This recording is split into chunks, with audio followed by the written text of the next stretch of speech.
5, 4, 3, 2. Okay, good morning, everyone, and good afternoon to those colleagues who are joining us from Asia. My name is Bea. I'm from the Roadmap Facility, and I'm here today with Juan Nicolas, key expert 2 of the Roadmap Facility, with Gianluca Zoni, Susanna Alcum, and some colleagues from delegations. For this session that we have, as you have seen, the title we've given is Voice and Accountability, and there's a reason for that. Often we get lost in the technical words, in mainstreaming, in the process, and we forget why we do things. So this session is really to remember why consultations and dialogue with civil society organizations is important, because at the end of the day, it's really about enhancing the voice and accountability of the EU policies and also the domestic policies in the partner countries, which is the second priority of the communication 2012.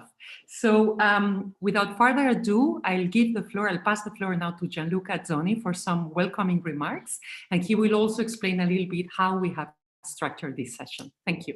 Gianluca, the floor is yours.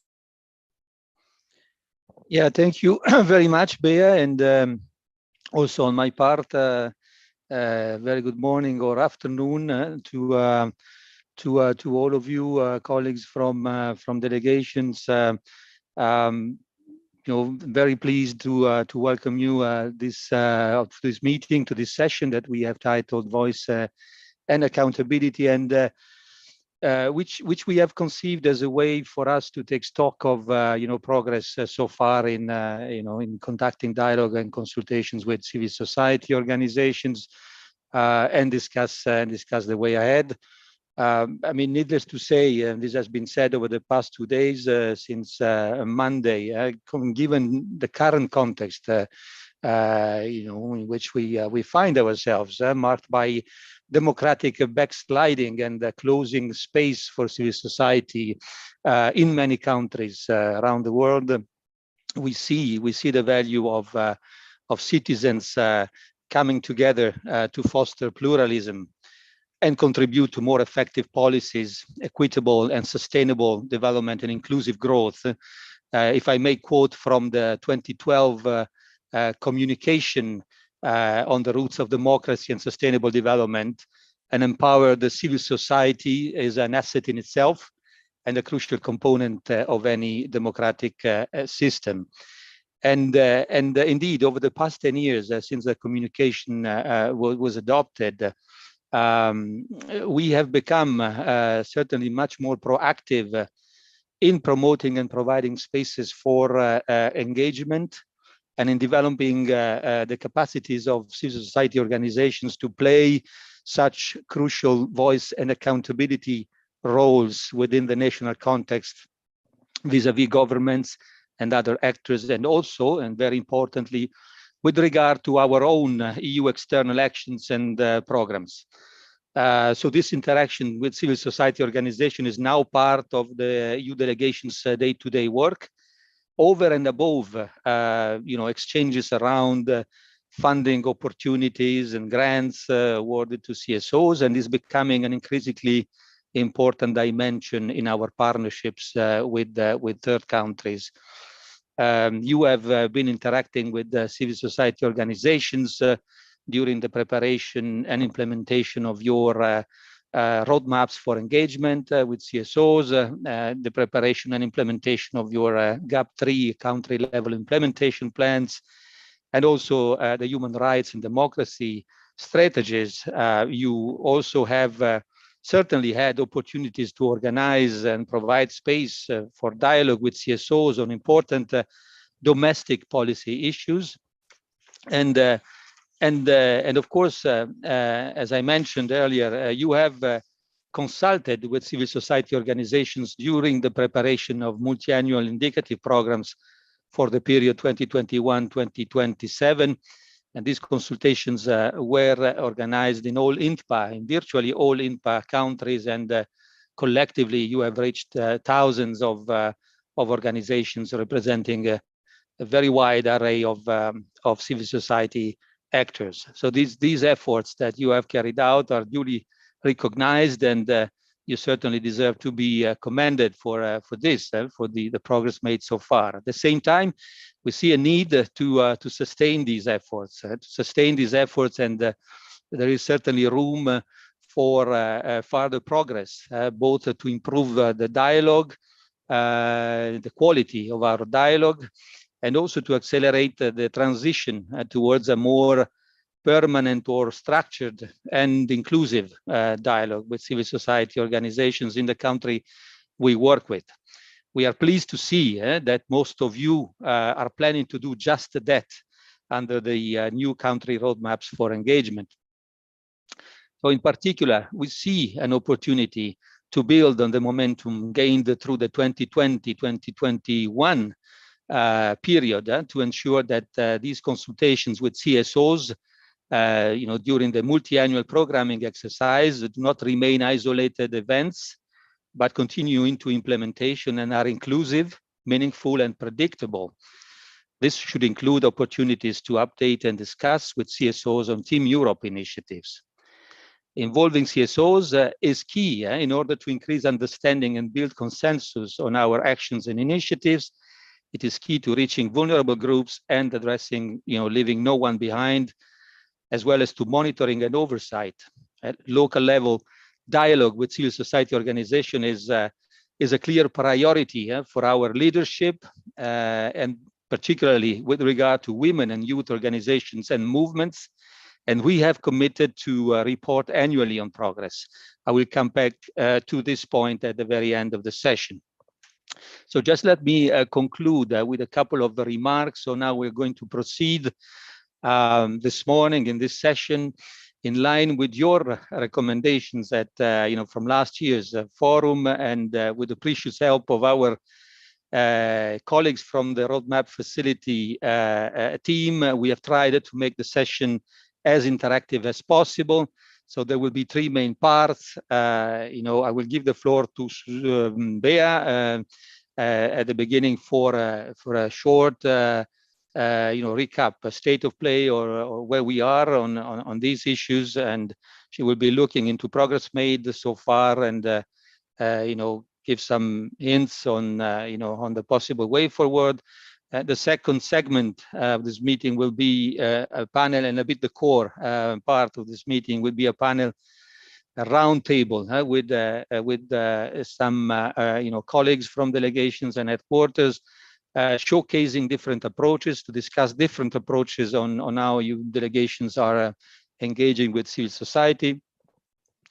Either through the establishment of permanent dialogue for dialogue, the so-called structured dialogue, or through mainstreaming civil society engagement in the sectoral work and Team Europe initiatives, or through brokering dialogue between the national authorities and civil societies, and support social accountability initiatives.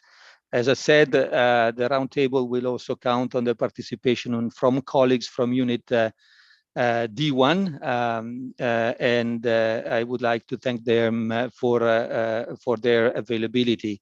So we will have this morning three delegations. I hope they are all connected. We will present their experience. We will have Myanmar, Mozambique, and Bangladesh. And this afternoon, we will have South Africa and Colombia.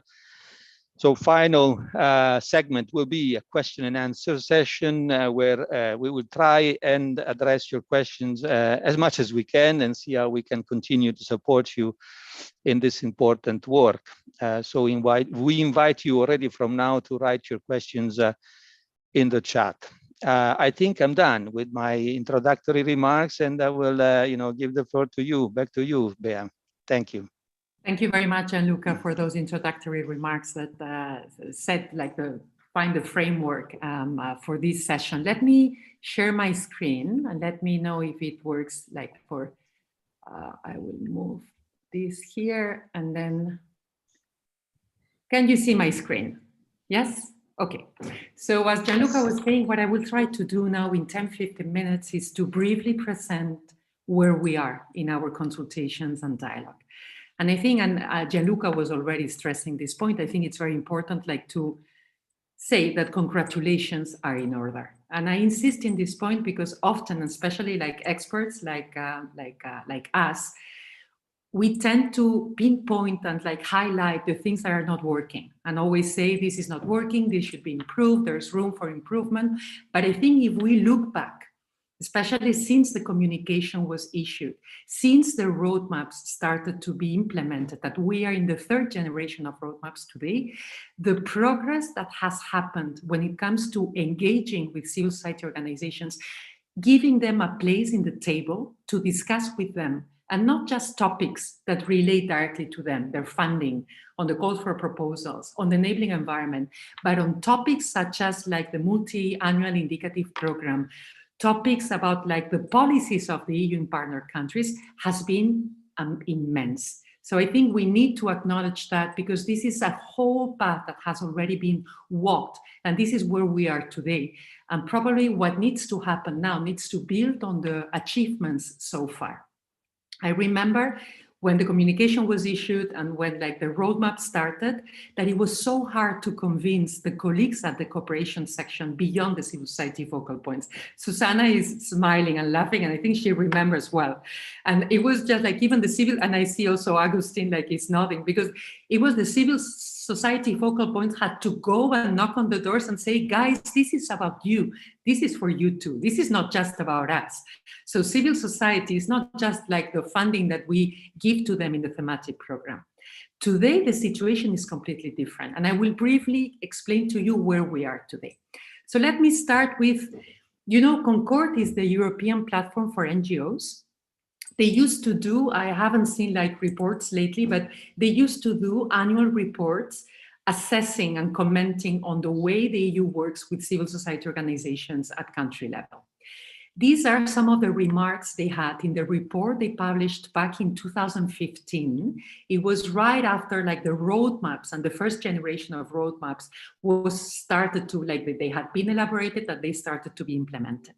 But it's interesting to look at the remarks because this is what they were saying about the dialogue of the EU with civil society organizations back at the time. So it's like 7 years ago. They were already acknowledging that the roadmaps have been a major step. And I think the roadmaps have become that sort of like landmark, a milestone that it's acknowledged. And if you look into some other evaluations, even at the level of OECD, the roadmaps are mentioned as a crucial step taken by the EU to provide an overarching strategic framework in the way the EU engages with civil society organizations. So they were already acknowledging that. And they were already acknowledging some positive trends and a number of interesting experiences in the field. Yet they were also pointing out at some challenges. And the challenges that they were mentioning at the time were, first, the issue that consultations, some were happening, but most of them were ad hoc. It was like, oh, we need to consult on that. Okay, let's organize a consultation. Oh, we need to consult on this other topic. Let's organize a consultation. But there wasn't a system. So they were already sort of suggesting as an advice for the EU to move and to shift from those other consultations to something that is more structured, more permanent, in the same way the EU has done that at global and regional level with the Policy Forum on Development, which was created back in 2011 and has become that space after the structured dialogue to have a permanent space of dialogue. So in a way, Concord was recommending to move towards that same concept at local level, at country level. They were also mentioning that the range of CSOs and the issues on which CSOs were consulted, because it's also what is on the agenda, what is on the table, what is it that we are asking questions to civil society? Is it just about the funding, or are we asking them questions about what we are doing in the countries? So they were saying the range of CSOs needs to be enlarged. It cannot just be the usual suspects with whom the EU is working, which are usually the ones that we know better, because those are the ones that probably have like funding or the most notorious platforms that exist in a country. So they were already mentioning those points. They were also saying that the EU needs to step up when it comes to the engagement with grassroots and local organizations. And this still remains difficult, that we will see, because there's a plethora of organizations, and the EU has also limited capacities when it comes to reaching out to them. That's why when the role of platforms or the role of intermediate organizations becomes so important. They were saying that the dialogue on funding remained limited, and they were saying something about the CSOs also back in 2015, that CSOs needed to coordinate better. And yesterday in the sessions, in the regional sessions, the question of platforms, networks were mentioned across the spectrum of the different regions. And we're seeing how one of the positive things and opportunities that we're seeing emerging across the regions is that civil society organizations are going beyond their individual mandates, are coming together to enhance their collective voice, which makes dialogue then also easier, because then you have some organizations representing their constituencies and the collective voice of civil society organizations. So this is what they were saying back in 2015. Where are we today? So as the roadmap facility, after the MIP elaboration, we did a study together with G2 trying to look into how civil society organizations had been involved or not in the preparation of the MIPs. So I think from a quantitative perspective, as I was saying, it's impressive, in terms of the achievement. I mean, civil society organizations, of course, they have been systematically consulted when it comes to the elaboration of the roadmaps, because it directly concerns them, on the elaboration of the CLIPS, the Gender Action Plan, on the elaboration of the human rights and democracy country strategies, but there have been systematic consultations for the elaboration of the MIPS 2021-2027, as Gianluca was saying. More than 7,400 organizations consulted, and there are many more, because at the time when we did that analysis, there were some numbers that were missing for quite a number of organizations. Women and youth, in line with the new priorities, systematically consulted with either dedicated sessions for women and youth, or organizations, or dedicated parts in the session addressing gender and youth concerns. 54% of the consultations are around the key priority areas, so asking civil society organizations their views on the priority areas of the MIP. Even the Team Europe initiatives, even though we will see that after in the roundtable, it was not that they were exhaustive consultations, they were also part of the consultations of the MIP. Some of the consultations, and that's an important point, because as more consultations are organized, there have been efforts to streamline them and to organize them better. And that is a very important point, because to avoid what we call the consultations fatigue on the side of CSOs. CSOs are not just there to talk to us as the EU. CSOs have plenty of things to do. And in addition to that, they're very interested. But if we don't organize in a way the consultations that it's easier for them, because they also have limited capacities, it becomes very difficult, and we can run into it can backfire on the EU, because it can lead to consultation fatigue. And then different tools used. And what has been interesting is that despite COVID, despite the restrictions to meet, despite the lockdowns, consultations have happened. And even virtual tools have offered a possibility sometimes to widen the spectrum of actors that were consulted. And then also a preliminary assessment, very preliminary, based on what is written on the MIPS, shows that there's an improvement when it comes to the mainstreaming of bringing civil society organizations into the areas, the priority areas of work of the EU on dialogue, and also as a component of the programs.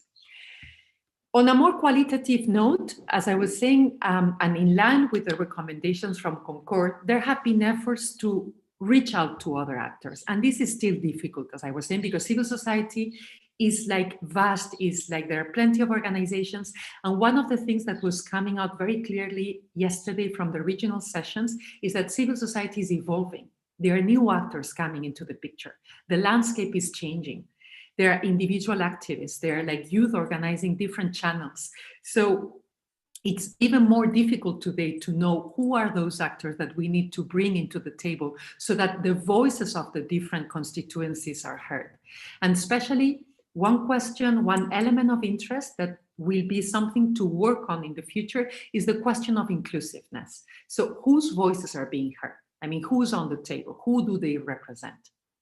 As I was saying, a lot of virtual tools offering the possibility to reach out to many more organizations, efforts to streamline the consultations, to avoid the consultation fatigue, efforts, and we will hear, like for instance, like the case of Myanmar, but there have been also, which are already in the second phase of that structured dialogue, in line with what Gianluca was saying and in line with recommendations of Concord, to make consultations more structured and more permanent, and to create a sort of a framework under which we can place the different consultations that need to take place at political, at sectoral level, at policy level, cooperation, etc. Substantial efforts also to support alliances, realizing of that importance and in line with that recommendation from Concord and that acknowledgement that we need to support civil society to have a stronger voice. And that also leads to having a stronger voice vis-a-vis the government and the authorities for the domestic public policies, and also to sit with us and discuss. And a very important role, and we will have an opportunity to listen to what has been happening in Bangladesh with a flagship initiative of the EU playing a brokering role, bringing together like civil society organizations and the authorities, and as a way of building trust. So what is the way ahead? A lot has been done. And as you see, probably the message today and the key message is that not always more is better. It's not that we necessarily have to do more consultations. We have to do better consultations. And we will look more in detail into what this means. So this is a top priority. And for that, let me briefly recall the words of the commissioner, that she was, as Gianluca was saying, acknowledging the paramount role played by civil society organizations who are on the ground and can bring those voices to enrich the public policies. So the EU, as the commissioner was saying, should ensure that they have a far greater role in designing and implementing European policies, programs, and projects. So today, the MIPs have been finalized. The consultations, the roadmaps are there, the clips are there, the human rights and democracy strategies are there. Now we're moving into the implementation phase. And that momentum that has been reached in 2021 needs to be continued. But when we look into, as I was saying, probably it's not about doing more, but doing better, like the consultations. We need to break down what we mean when we say like doing better consultations. And for that, we will be working, like building on the report that we did, looking into how consultations were happening for the elaboration of the MIP. We're going now to work with G2 on like helping delegations improve the consultations and looking into the different dimensions of the dialogue. I have included some of those dimensions here, because as I was saying, it's easy to say improve the consultations, but what do we mean when we say improve the consultations? So one is the question of the approach. And this is a basic question, that it means shifting and moving from that ad hoc consultations to something that is more regular, and to that idea of like some form of permanent or structured dialogue under which we can place the different like consultation moments with civil society organizations. The question of the spheres is very important. What are we putting on the agenda? What are we putting on the table? What are we discussing with civil society organizations? And on this, the Team Europe initiative, and we will have the opportunity also to listen to Mozambique on a very interesting Team Europe initiative involving youth. How are we bringing civil society organizations in that flagship Team Europe initiatives? And the spaces, are they political? Are they policy? Are they operational? The question of participation, the quality of participation, as I was saying since I started, that's a very crucial question, and that calls for a very informed understanding of civil society organizations and the landscape and the actors that are there. Because in the past, probably, we were only looking into NGOs. If we only looked into NGOs, we were missing out quite a number of organizations, trade unions, cooperatives, etc. We are not there to, we have passed that today. But today, if we only look into formal civil society organizations, we're going to be missing out on quite a number of organizations. Yesterday, for instance, one strong message from Latin America is that some organizations cannot register or are being registered by the government, so they have to operate informally. or they choose different ways of like operating as social enterprises. So we need to be aware of that to see who are we inviting and bringing to the discussions. The question of diversity and inclusion in line with the Leave No One Behind and in line with the new policies of the EU on women and youth. And the question also of EU representation. Who is organizing those dialogues? At what level in the delegation? Is it the civil society focal point? Is it the gender focal point? Is it the head of section? Is it with the head of cooperation? Is it the head of like delegation? That also changes, like who of the member states are also coming in that idea of streamlining consultations and having a stronger voice also as Europe. The question of methods, that is very important. And the question also of like feedback, that has often been criticized as one of the main elements in consultations and dialogue. We meet them, we extract information, we don't tell them what has happened afterwards. So that's also very important in that idea of like having a regular dialogue. We need to be accountable for the consultations that we organize with civil society organizations. And they need to know, and that's the last point, what impact it has had. It's not always possible, probably, for civil society organizations to influence the policies. So, but we need to be clear about the objectives of the consultation. Is it about informing? Is it about like bringing some views so as to like nourish and like inform the policies? Is it about like holding, like being more accountable on our policies, etc.?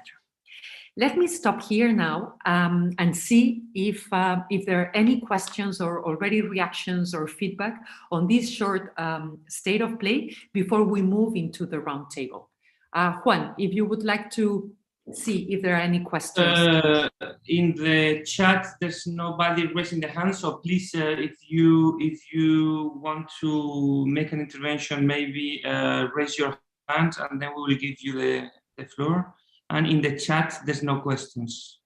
Okay, so as we are not like, we are 19, and then I think it gives the possibility for all of us to speak. So anyone, do you have any reaction or from what has been said, or any comment or any question or any interrogation? Anyone? I don't see any hands. No. Do you agree with like the picture? Do you agree that a lot has been done, but like that maybe more is not always better, and maybe we need to reconsider the way consultations are being organized to avoid the consultation fatigue, also inside the delegation, but also especially like vis-a-vis civil society organizations? How do you feel about that? Gianluca, I don't know, would you like to say anything? No? Okay, just so you. Okay, so as Juan said yesterday, in Latin America, either we have been extremely clear or we have been like extremely not to the point. But anyway, I hope that we have been quite clear in the presentation. Let's move now to the most interesting part of the session, which is to give the floor to the delegations, like to the round table. Okay, Rosalba, I see that. Yeah. Rosalba, would you like, please, like Rosalba, take the floor so that we also see you.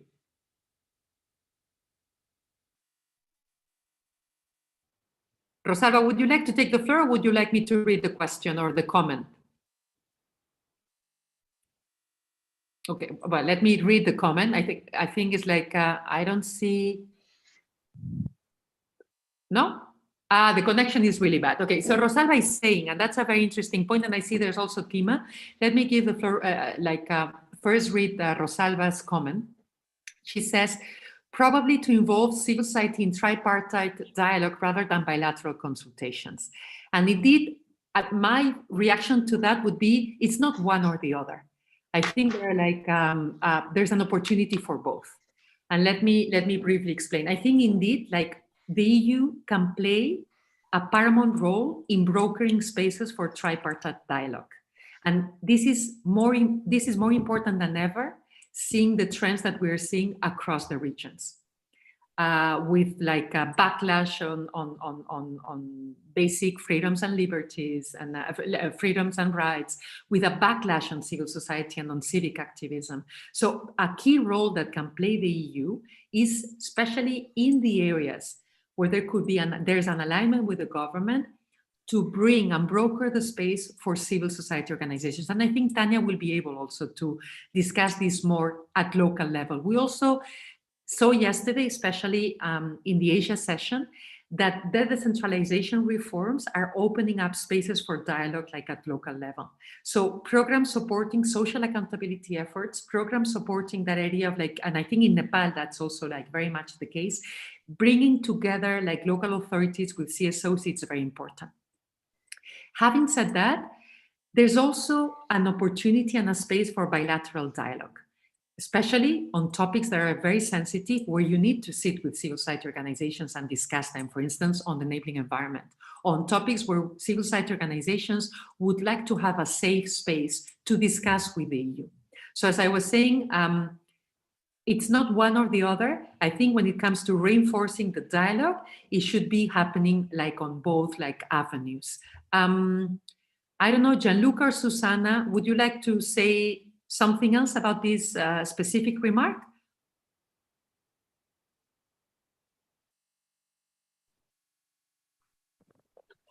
No, it's quite clear that what you mentioned, the fact that it depends very much on the goal of the day. To create the space is very, very important in sometimes, and it's necessary to have this, this political leverage to open the space in dialogue, that in other times, the important thing is to create trust and to construct that trust.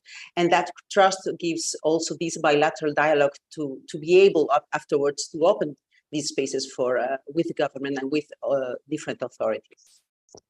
Thank you, Susanna. Yeah, I remember, for instance, in Cambodia some years ago, like with one of the first like joint programming, when there was the assessment of the joint programming strategy. We organized some meetings separate with CSOs because that couldn't happen with the government. So it was a way of getting civil society organizations' views on the strategy and the implementation, and then those views on the bilateral meeting that the delegation had with the government and with the member states, they were brought somehow.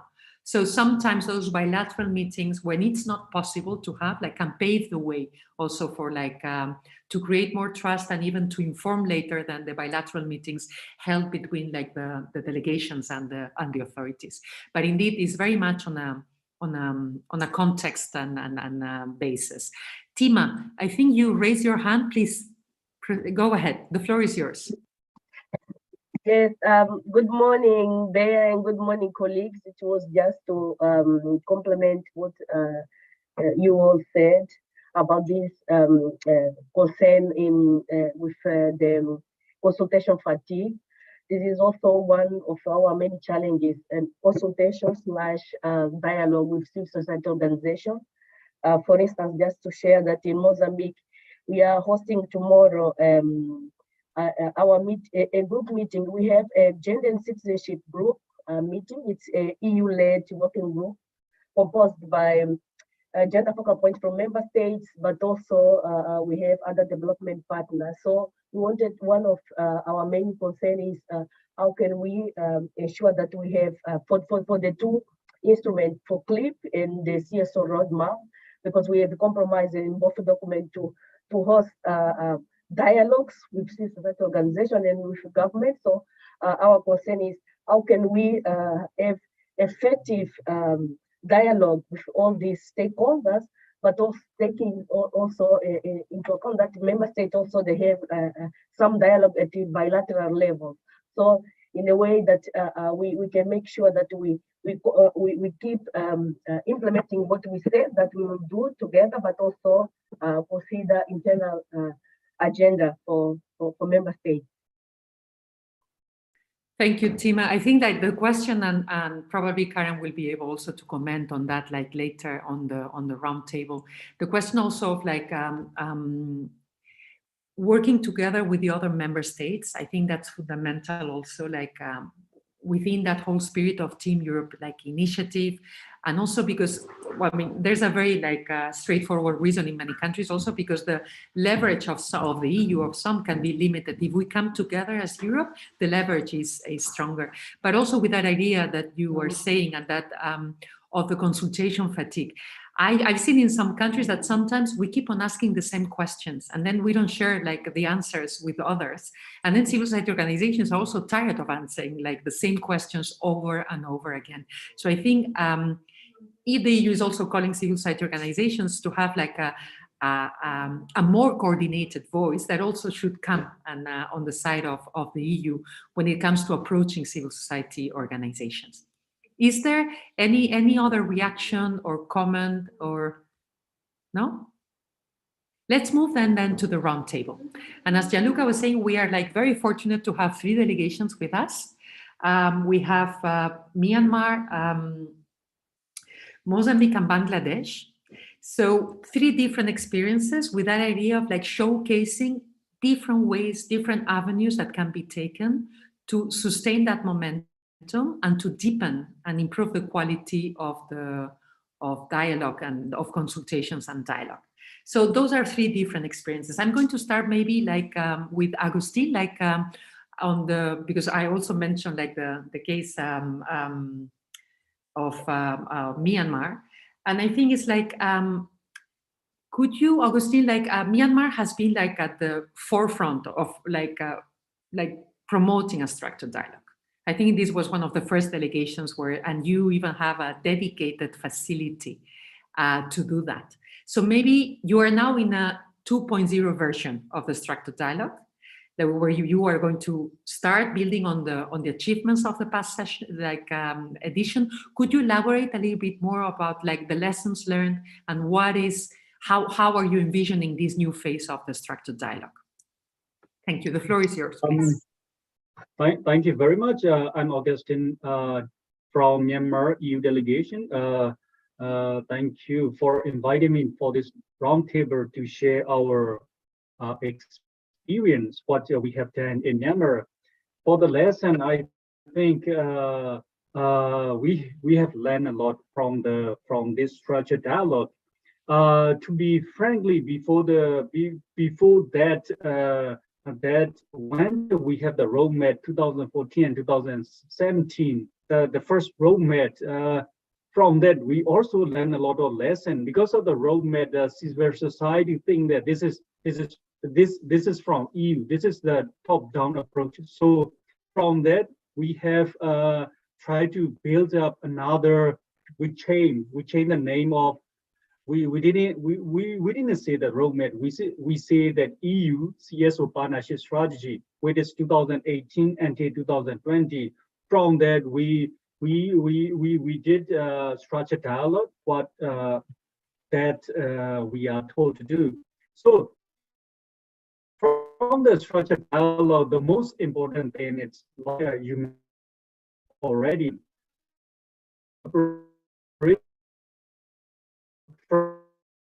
You have a conversation with the civil society, with a wider spectrum of actors in order to gain a better and in-depth understanding of the topic that we would like to do. We would like to present in the structured dialogue. And also we have to identify civil society, which civil society are going to include in the structured dialogue.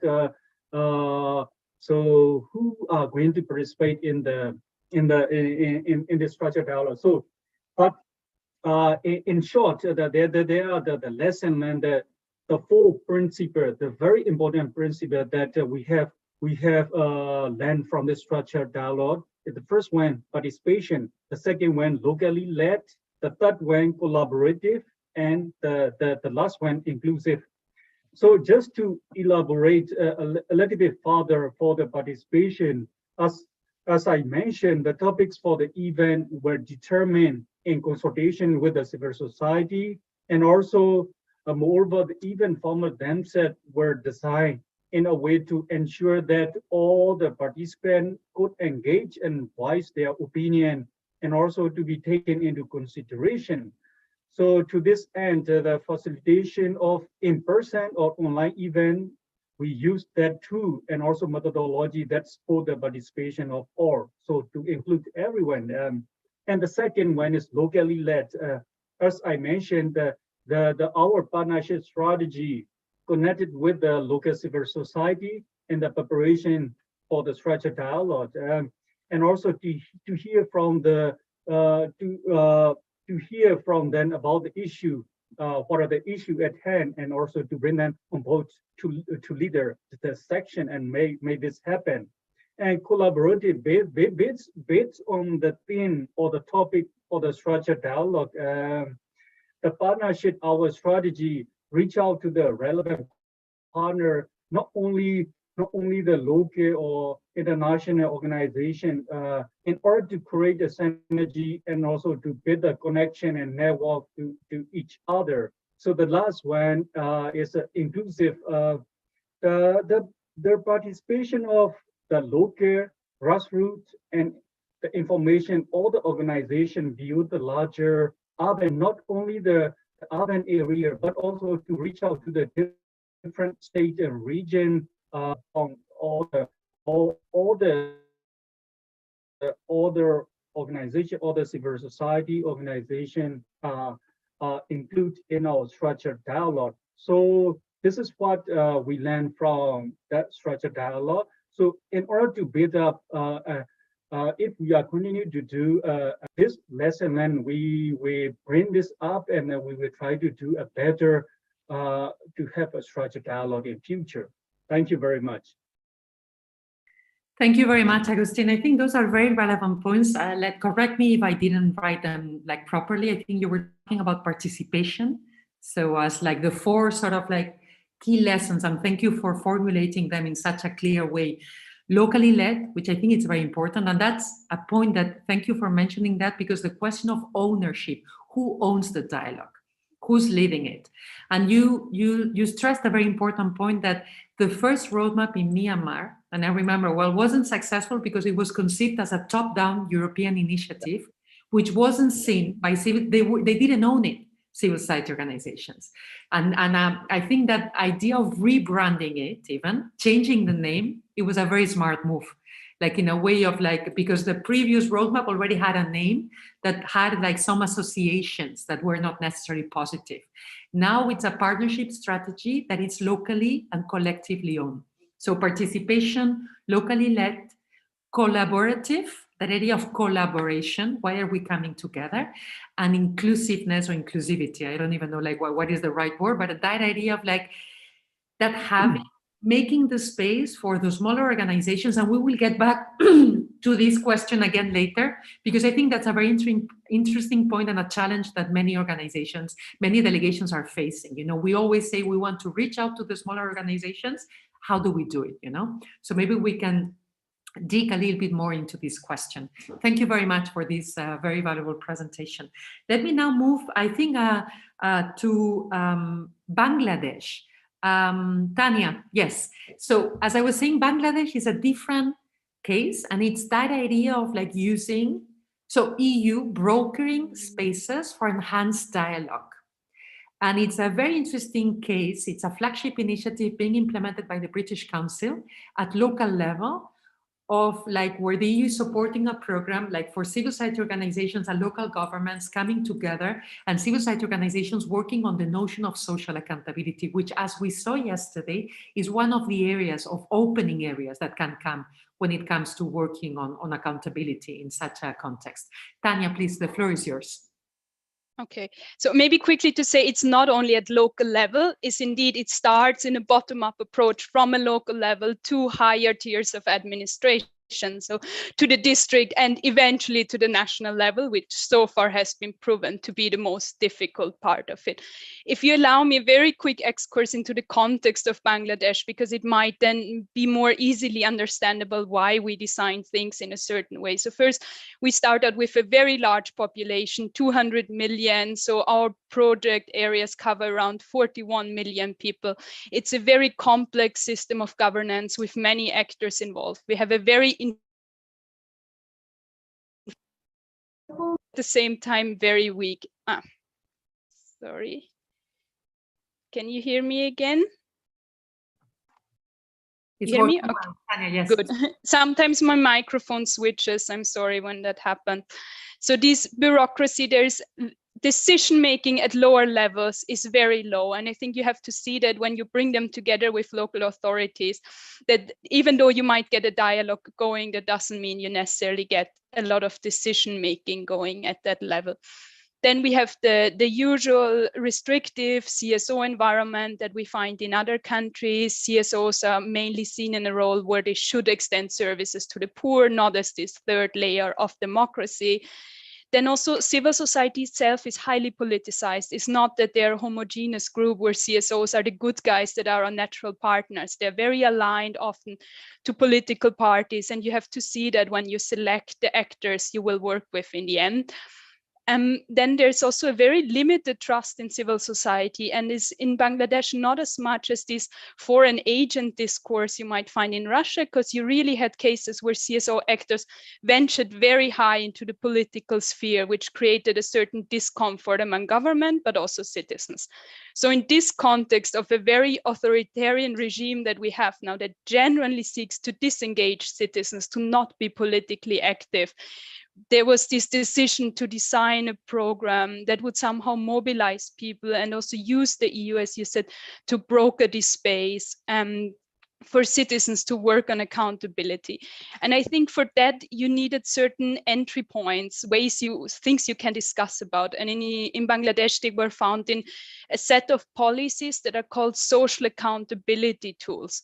So these are existing policies like a Right to Information Act, where you can claim certain information that the government has to disclose to you. There's a grievance redress system. Let's say you don't get social services you're entitled to, you can claim your grievance. There are citizen charters where all information is disclosed publicly. So those policies were used to build the program around and also to structure the program around. So this theory of change that we had in the end was you build from a very bottom-up level where we set up local structures who would then work on the next level. This would be the district level, and whose work eventually then transcends into the national level to have a discourse at the higher political level. And I think the project design also assumed that there would be an additional benefit in combining that also with government capacity building. I think in a situation of shrinking space, we decided it wouldn't make sense to work on social accountability with civil society actors alone. And yes, so I don't know if you want me to elaborate further or go into more details in the next question. You can elaborate a little bit further. Okay. Yeah, that's very Good. interesting. Yes, please. I think the project started with a political economic analysis that showed that working with these grassroots groups would work without grant funding. And I think it turned out to be a very sustainable approach if done right, so that CSOs have realistic expectation and there's not such a risk of donor dependence. Now, when we formed these citizens groups at different levels, I think it was important to have a transparent process of how these groups are constituted, but also to make sure that there's certain selection criteria that the community agrees with. So we said somebody has to be either a representative of a local CSO, or he has to have a certain standing in the community. Optimally, they would be also literate and able to speak. And once these groups were formed, it was followed up with a consultation process with the community to see if they agree on these groups. I think in terms of preparation for dialogues, it has shown this program that is very, very timely, and you need to invest a lot of resources and to build this stakeholder consensus. So before when you said, oh, how would we sustain this momentum? I'm like, Jesus, our program started in 2017, so we're not sustaining momentum. And I think this is a lesson here to bring these two areas together, to have dialogue in a country that is not used to political dialogue. You would need a lot of time and a long breath that we don't always have in this type of programs. In terms of what was helpful for the dialogues to work effectively was also this timing and this demand supply model. So you would make sure that at the same time you give capacity building to the CSOs, but you also involve government officials. So there was even these social accountability tools. There was a curricula developed that now every public administration aspiring has to go through. So to ensure that this timing works, also that the government officials, once you bring the two together, would feel comfortable enough that they also know these policies, to not have CSOs knocking on their door and say, we want to talk about a citizens charter, and they feel immediately intimidated. And finally, also for government officials to learn that this could be beneficial for them. So some of them, when I visit them in my field visits, they said, oh, this has helped me to get reelected. You know, so that they realize that once you enter this dialogue, it's not just about winning an argument and people knocking your door and wanting something for you, but it can be something that's mutually beneficial to both. Yeah. Thank you so much, Tanya. Let me just pick up on three, points that I think are very relevant also to reflect upon. I think first, that idea that you were mentioning about how you identified the entry point in such a difficult environment, and then you were using the social accountability tools, and even regulations are out there. So it's a way that could be an entry point also for the project. And then that idea of starting bottom up and hoping that the triggering sort of effects, as there's more trust built at local level. I think the question of trust is very important, because one of the things that we're seeing across the countries is a very dangerous narrative when it comes to civil society organizations on the side of the authorities. And there's a lack of trust, sometimes because they're considered to be agents, foreign agents, with a foreign agenda, or the opposition, or bringing something that is disruptive. So and this is important for the EU brokering spaces of dialogue, bringing on board CSOs, showing that CSOs have an added value, that can bring something to the table, that it can be constructive, that it doesn't necessarily have to be a confrontational. And then we're seeing also many even activist groups changing the way they're approaching. That's also something very important to keep in mind, because trust is not often there. Yeah. And one thing that you were saying, indeed, and I think we need to understand that dialogue takes time. It takes time. You need resources. And that's something that we need to keep in mind. And probably the case of Myanmar is very interesting, because you had a first, you have some lessons learned, a second one, and probably this is something that even at global level with the Policy Forum on Development, that took time to set up. And to now it's been 12, 13 years. And the last point that I think is important maybe to keep in mind also for the EU is that what you're doing on working also on the supply side of governance. Because we often support the capacities of CSOs. CSOs need to learn how to engage in policy dialogue. What about the authorities? Do they know how to engage in policy dialogue? Do they know how to sit on a table with these actors and discuss? So I'm seeing also another, for instance, recently in a project also in Bhutan, that they were working a lot also providing support to the authorities, or this is also the case, for instance, Laos, a very restrictive environment, to ensure that that's happening on both sides. So thank you very much, Tanya. We will have an opportunity to dig more, and then probably look into also what the delegation is doing when it comes to the structured dialogue. Let's move now to a third experience, very different. We move also continents. We go to Mozambique. We have with us Graça and Tima. And here, what we would like to showcase is how the delegation is involving now, civil society organizations, and particularly youth organizations, in the implementation of the Team Europe initiative that revolves around youth issues. So, Graça and Tima, please, the floor is yours. Thank you very much, Bea and colleagues, and we're very happy to share the experience. As you mentioned, we are more sharing the experience on the process, because we have not yet started the implementation. But one of the interesting angles is we are part of, I'm one of the youth focal points in the delegation. I believe this is also an effort that the EU has done in terms of ensuring that we consult with young people and young perspectives. So when we talk about a bit this consultation fatigue, but it's very important that we have this recognition that we don't consult youth enough and we don't involve them enough in our programs. And so here the delegation has developed one of the Team Europe initiatives is focus on e-youth. I believe the colleagues in Bangladesh, they also have one of these on focusing on e-youth. But as you know, in terms of the process, the Team Europe initiatives, they were developed in a very short time frame. And so there was not yet the consultation phase. Let's say we have developed it mostly internally and with the member states input. And in here in Mozambique, just to say, we have a very complex aid architecture. We have 11 member states. So you can imagine this has been a lot of negotiations and a lot of back and forth in terms of deciding what would be the contributions. So as mentioned, the youth, which I believe for a lot of the countries, they represent the majority of the society. And we look a bit in terms of how we have been involving youth in the past. And it has been in a kind of ad hoc way through the projects we have with CSOs, but they mostly as beneficiaries, not really as key agents in terms of developing the programs and deciding. So when we developed this EU initiative, we decided to focus on 3 areas: education, employment, and empowerment. And for these 3 areas to develop specific programs so that we can really leverage the impact of youth in general. So we are now at the stage of moving in terms of Team Europe initiative operationalization on this step-by-step approach. And so what I wanted to share with you more in particular is this idea of the youth grant.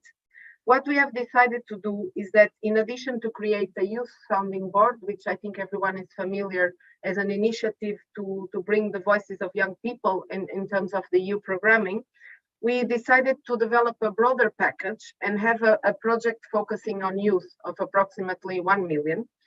And because we received additional funding, and to make sure that we could work in some other aspects that I think the 2 previous presenters mentioned, so that we can really empower youth to be active and to take an active part in not only the programming, but in the decisions and in the governance angles.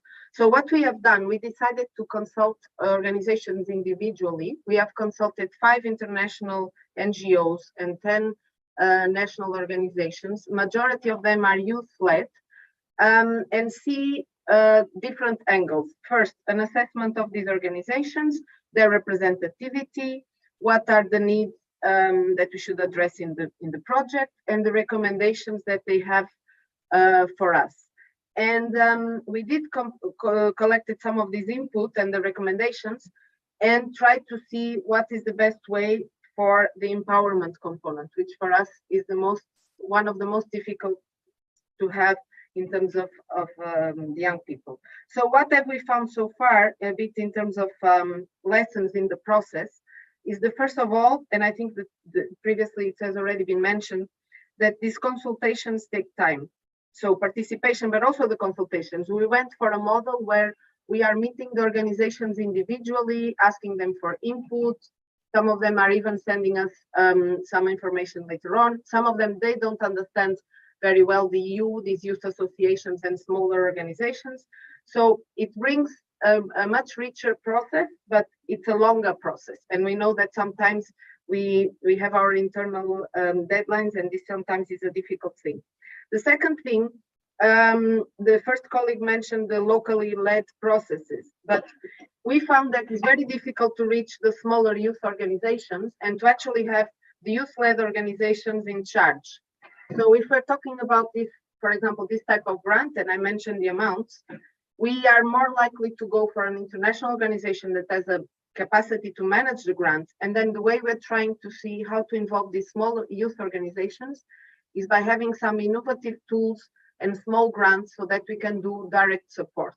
But of course, in here, we would have a kind of intermediate. So I think this also leads us to a reflection around our tools and our instruments to really reach the grassroots level, and also the informal groups, because we have been approached by many youth small organizations, and sometimes what they need and the type of support is very small. You know, it's, for example, technical assistance on knowing more on climate change or their advocacy priorities or on what the EU is doing.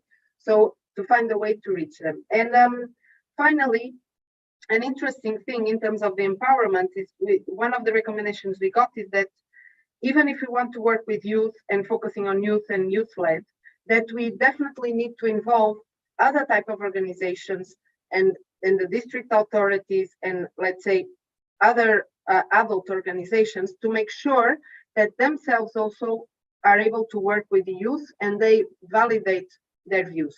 And final thing is that particularly for the Youth Funding Board, I think we have experiences from other colleagues and from other delegations, but we find that we are likely to need a mixed model where we have already some youth activists and youth that have been very much involved on the political sphere and in terms of advocacy, mixed with the other youth that we want to reach, that we're talking about in terms of community level, in terms of the different provinces, so that we can find a combination that can be beneficial also for our objectives. So I'll stop here and looking forward for the discussion. Thank you very much, Graça. I think that you made very different relevant points, but I think this last one, especially that you are when it comes to the actors, and first that you went through a sort of an assessment even of the actors, who they were, their representativeness, etc., which is always a question that we have. Who are those actors? Who they represent? And that idea of having a mixed approach, combining some more established youth activists and organizations with those emerging ones, that could also be something very interesting for other delegations that are considering that idea of the youth sounding board, which is established. I'd like maybe just and before we give the floor now to D1 and then we have a second round, how does this young sounding board fit into the other consultation spaces that you have? If there's anything on this. So as I mentioned, this is still a process and we are in very early stages now. So this is how we envisage to establish this youth sounding board.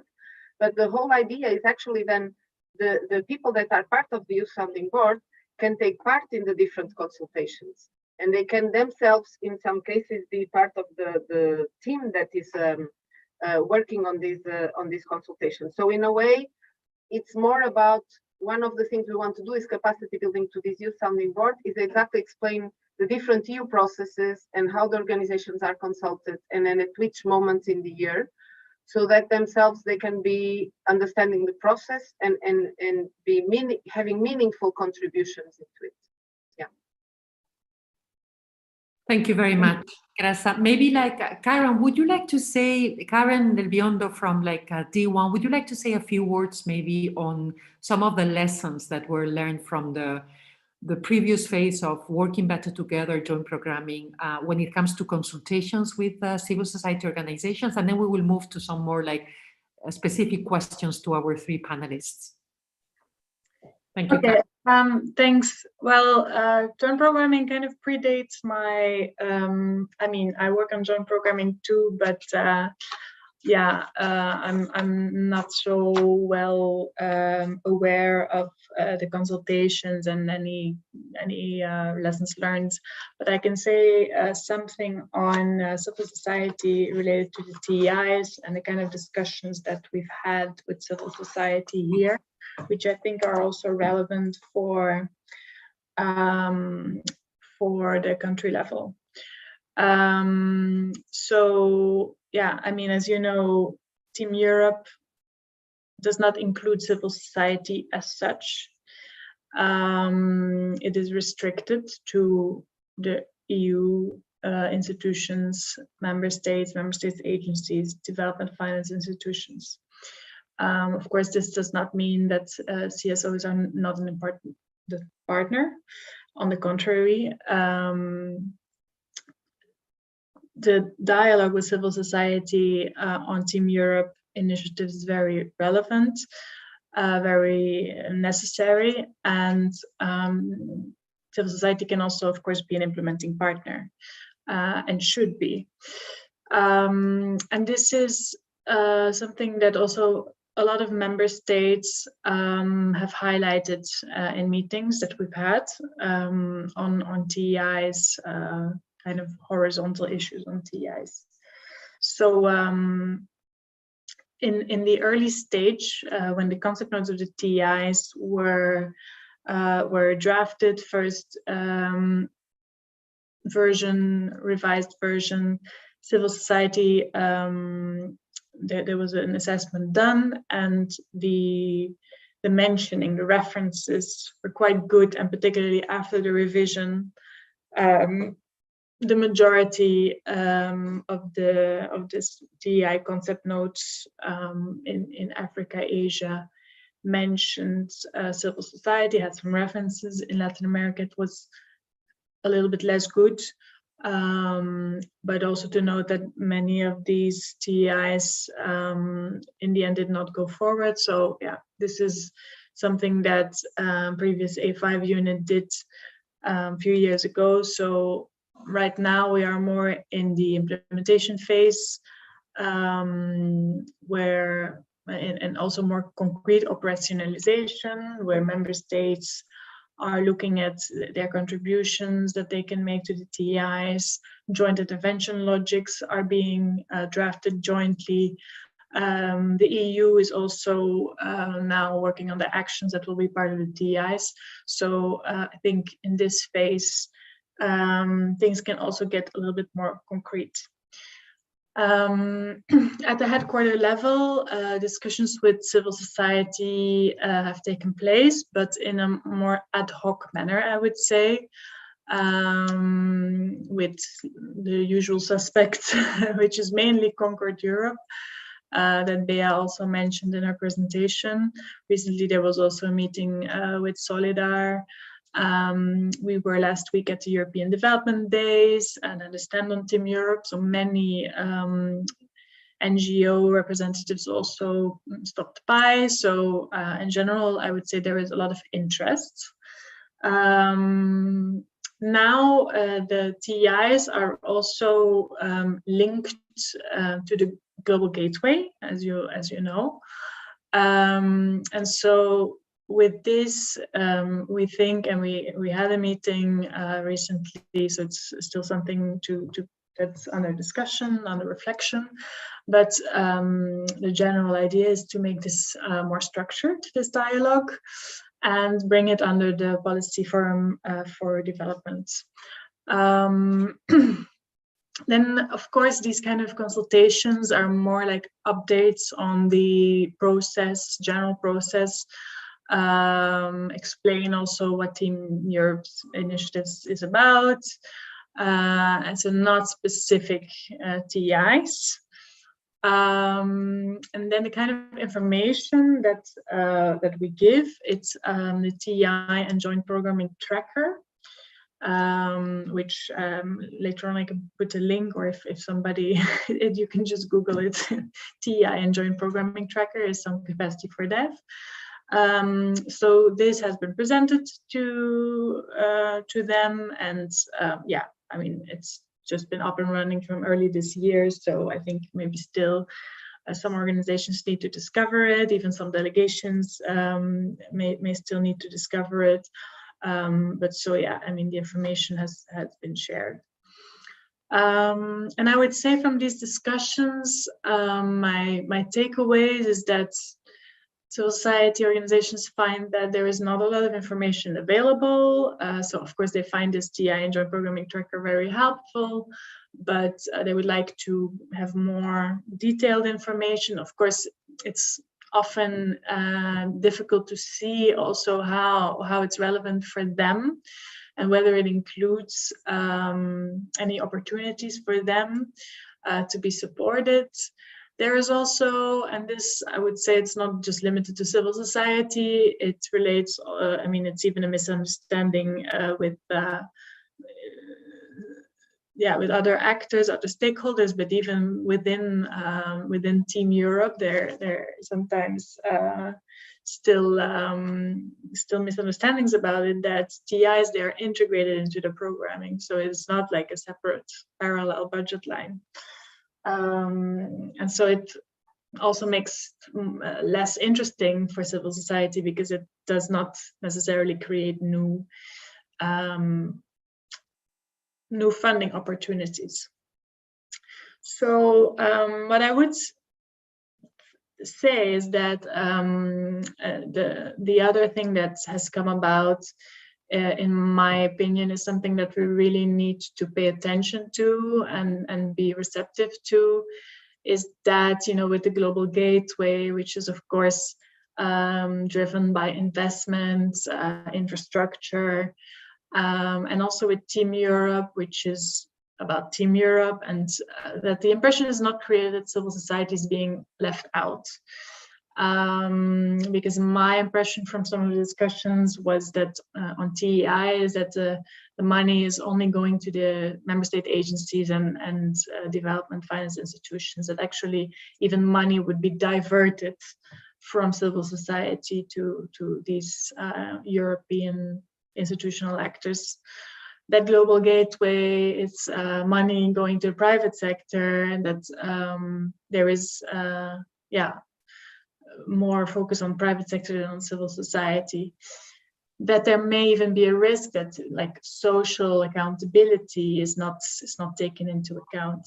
So I mean, here of course civil society can play an important role, and this I think is really something to look at the country level. Now, Karen, sorry, may I ask you, because we are running, I think a little bit like we have 15 minutes late. If you can like in 1 minute, like finish like your statement, we have some time for questions. Thank you. Yeah. Yeah, I wasn't going to say much, just that, you know, there is a methodological note, guidance note on design of TEIs. It gives some suggestions, but it's not very prescriptive. Of course, it depends on your country context on how to organize the dialogue. Whether it's separate or merge it with more the discussion on implementation of programming. It does recommend to use existing frameworks, of course, the CSO roadmaps, structured dialogues, and of course, being about Team Europe, and it was raised before by Bea, important to involve the member states as much as possible in the context, and even if possible, development finance institutions, because as I said previously, you know, the social accountability pillar, I think is also something to that should receive attention. Now, this methodological guidance will be revised, and I think particularly the CSO consultation or CSO dialogue part, we can strengthen it. We can include some tips and tricks, some examples. So I hear from Mozambique that, you know, this is an interesting case.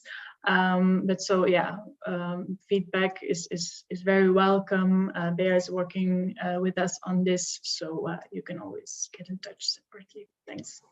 Thank you so much, Karen. Yeah, I think that further information, as you're saying on the guidance, I think it's like I'm building on some interesting examples like Mozambique, and probably there are others. This afternoon, we will also listen to South Africa. So trying to see what is already being implemented at country level that can be inspiring, because it's still a new process. And I'm sure that there are many interrogations for many delegations. We have 14 minutes, and I have some more questions, but I think it's better to open the floor to like the participants in case you have questions for the panelists.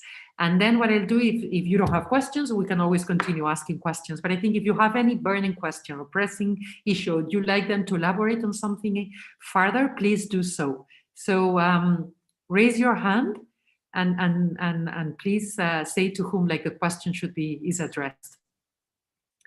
Anyone? No?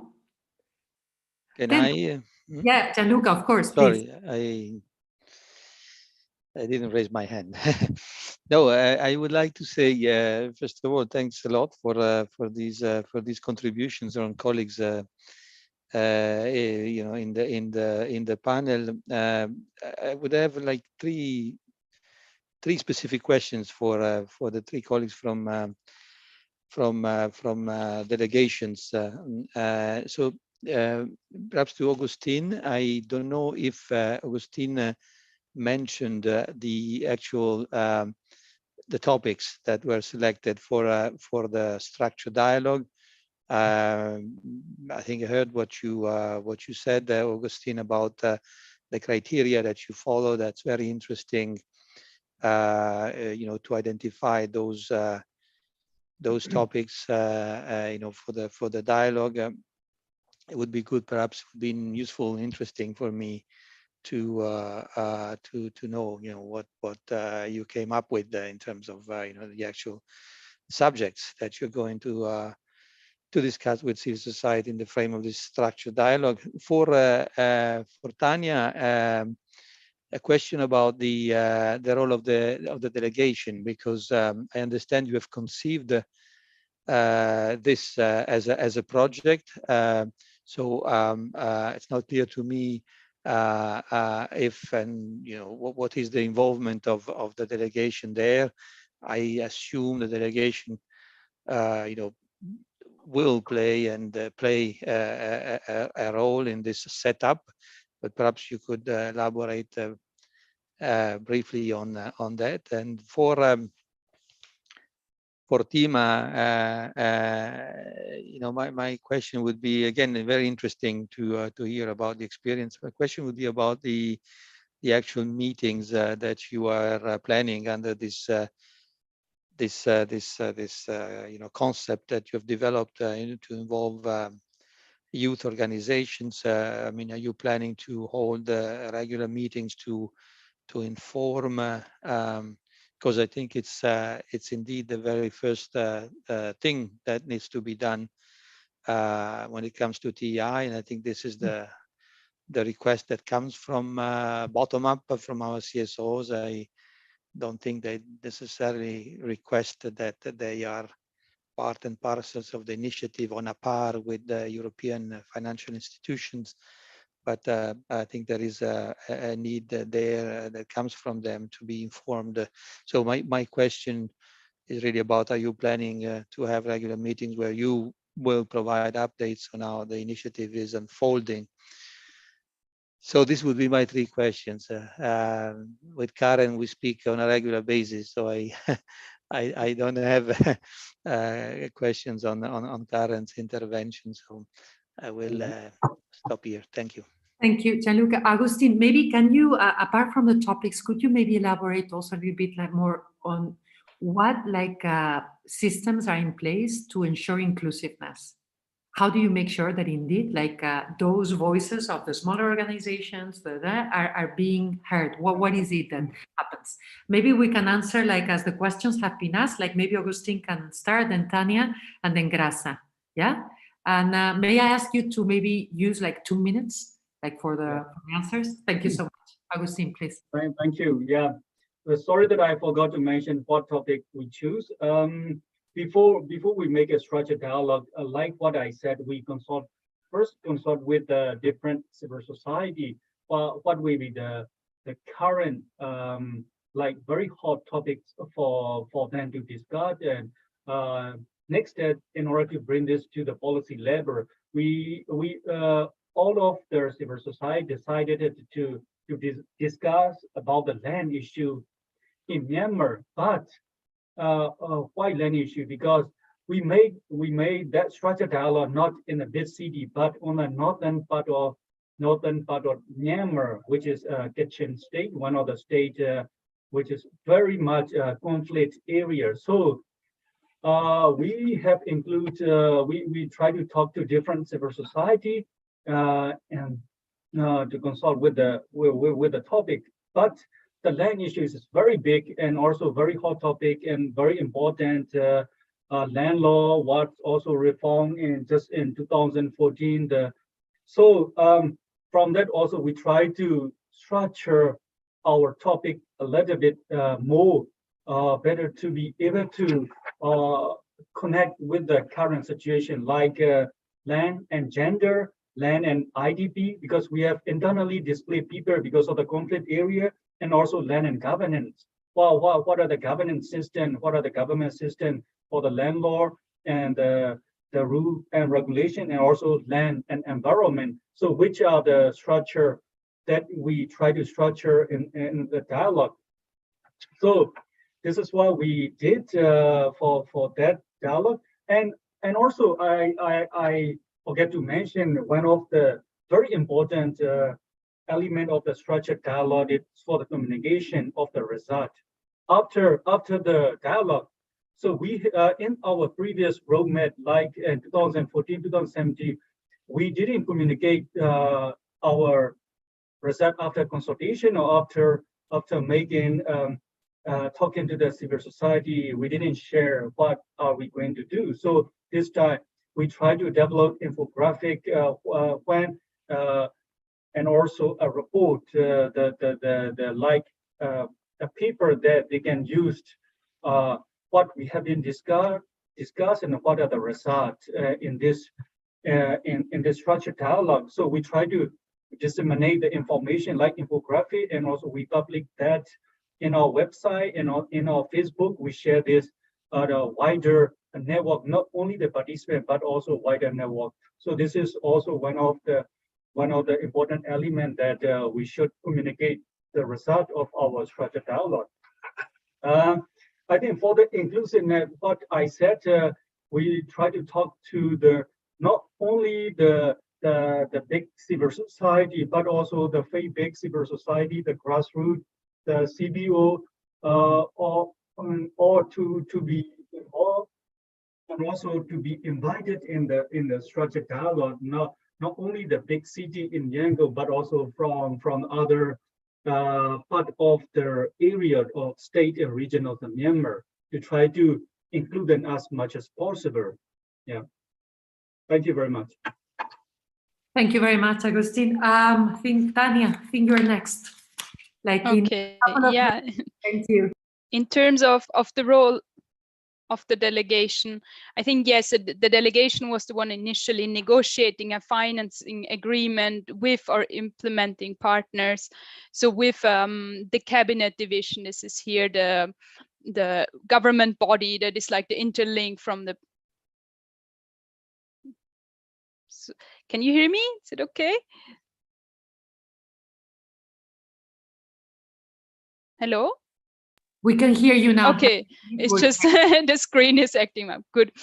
So I think, yes, so the delegation in one way, we're like responsible for strategic changes of this program over the years. As we said, this program has been around since 2017. So with COVID-19, there were a lot of adaptations in the process. So we had a total of 7 addendums over the years. So very much working closely with the implementing agency to make sure that while context is changing, you adapt to that.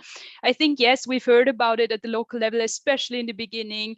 You know, when you form this new citizens group and they go and they will want to talk with the local authority, it's very likely that the door will be closed on them. So many times we had to go there, we had to knock on the door, we say, look, we want to introduce this group, and at the same time make sure at this high level at the cabinet division that we secure their buy-in. And we have a new commission, a new project director every year. So each time we go again, we make the trip, we hold discussions. It's very time intensive. And to make sure that they also make it clear to the lower levels that this is something they prioritize, this is something they want to engage in. And I think for our role is also in a type of, dialogue to what end? To some part of that project is indeed for social accountability, for mobilizing, but at our level, at the delegation, it is also about policies and about social change. And for us, that means if we take these social accountability tools as policies, then the project will ultimately only be as good as these policies are, and these policies have a lot of need for reform. So our role is trying to extract throughout the process some learnings and lessons, and trying in a policy dialogue to feed it to government, to ultimately talk about how these can be used, these tools for policy making, and how informed. And this is still very, very difficult. I hope in the last year we can open this Pandora's box. But I think for the last year, at least, this should be our main role, to bring it to this higher level where also the national dialogue will take place. Yeah. Thank you, Tanya. Grasa, would you like in 1.5 minutes, or even less, so that we then have 1 minute to end, answer the question that was posed, asked by Gianluca? Yes, so very quickly on the consultation. So as Karen mentioned, the Team Europe initiatives were developed without civil society. So we are now at the stage we have a task force for leading on the operationalization of the Team Europe initiative on youth, led by the Germans. And the idea now is to, once we finalize this logic matrix, is to start sharing it with the government and the civil society. I don't know if I would call it consultation, because in a way the initiative has been developed. I think the consultation is more about this operationalization and how we implement it. The same the other way around, meaning that when developing this youth project and this youth grant, we want it to become a flagship of the Team Europe initiative. So in a way, when we're discussing with young organizations, we are already explaining them that as part of the MIP, we have this Team Europe initiative. So in a way, informally, we are already involving them in the process. And ideally, once we have this grant and we have the youth sounding board, then we can do it in a more systematic way. But coming back to this issue that I mentioned on the lessons learned, I think then we need to do it not only with the youth organizations, but also more broadly to make sure that there is this buy-in and involvement. Thank you. Thank you very much, Graça. Thank you all for these interventions. I wish we had more time, because now we're really coming to the end of the session. And I just wanted to thank you for your interventions and give the floor to Gianluca for maybe like a few final remarks. Gianluca, please.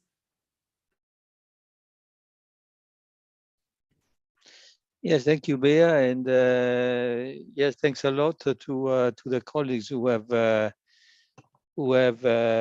you know, volunteered to share their experience. For me, this was an interesting session, and I hope for you too. I mean, my say immediate reaction would be that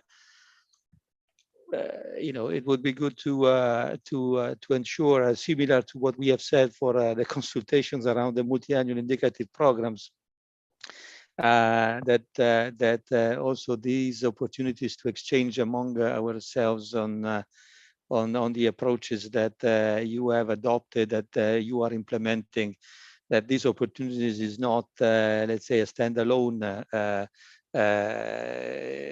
you know, opportunity, but that you know, we have means to allow for a more regular exchange and you know, more regular learning from each other. From a headquarters point of view, it's very clear that what you do there in the field is fundamental, because we can do so much in terms of you know, steering this process, but this process needs to be fed by your concrete experiences on the ground. So, and I'm sure that you would appreciate the possibility to also draw from you know, other delegations' experience when you are you know, looking at how to do things, you know, at ways to involve our CSOs in the work that you are doing. So we will certainly give a little bit more thinking to how we can ensure that we have that you have, and also we as headquarters have the possibility to access the good practices that I'm sure are abundant nowadays in delegations. As I said, 10 years down the road and even more, I'm sure there is a you know, a wealth of good practices there that could be shared, and so we will be looking at these you know, possible options, you know, perhaps through the establishment of a, I don't know, a repository or Teams group that I know this has been done by our sister unit G1. We may want to consider that option also for ourselves, so that we can have that you know, that you know, information sharing on a more ongoing basis. Now let me come to my second point here. As I was mentioning before, the dialogue at country level. I mean, this is really a clear priority for our commissioner, and who has asked us to let's say to step up you know, our monitoring and the way we report on progress. So in that respect, you know, we have committed to produce an annual report on this very topic. So of course, we will rely on you, you know, in delegations, but we would like to avoid, you know, asking delegations for a new dedicated report, because, you know, we are aware of the fact that you are already, writing many reports on an annual basis, and we don't want to add to that. So ideally, we would like to use and draw from the useful information that you already provide, in your delegation's annual reports.